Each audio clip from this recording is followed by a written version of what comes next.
Good evening, everyone. This is the operational update for March 18th, and I'll kind of just go around the horn here. In Kyiv, there have been no offensive operations by the Russians to either the northeast or the northwest.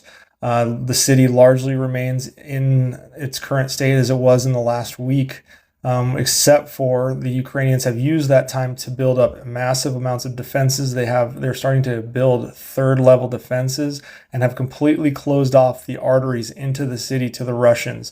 This has caused the Russians to start digging in to the northwest of the capital, and they're going into a defensive mode in preparations for potential Ukrainian counterattacks.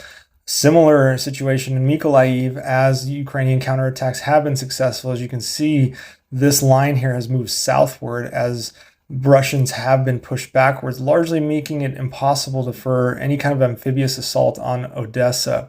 Kherson, for the Ukrainians, continues to see fierce insurgent fighting, and the Russians are having to dedicate significant amounts of combat power to Mariupol and Kherson when they shouldn't be, given their proximity to where the Russian forces launched. And Mariupol, although the Russians are taking very slowly, block by block, parts of the city, the longer it stands, the longer it makes it harder for the Russians to win this battle, and it'll likely become a stalemate. This is because the troops cannot redeploy to other locations. The Russians have seen some success in Donetsk and Luhansk in this joint forces operation area as it is pushed slightly to the west, but it is painfully slow, and the losses are mounting heavily for the Russians in this area. Kharkiv continues to be a major thorn in their side as they fight what is usually the elite 1st Tank Army, but you can see it's minus. They've taken massive casualties in that area, and the Russians have lost a lot of equipment.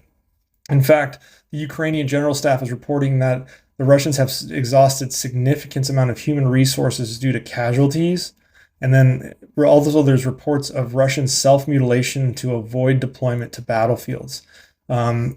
In addition, the just completely destroyed morale of the Russians, the psychological factors that are taking place as they see what's going on, the Russian military, and they're being heckled and see that they are largely hated in that country, as well as the continued supply problems. The proxy forces are arriving to areas such as Luhansk and can provide some backfill, but they just don't have the supplies to supply them. So you notice for like 3 weeks, this whole map hasn't really changed a whole lot. And that's to the advantage of Ukraine. The time is on Ukraine's side here. So there you go.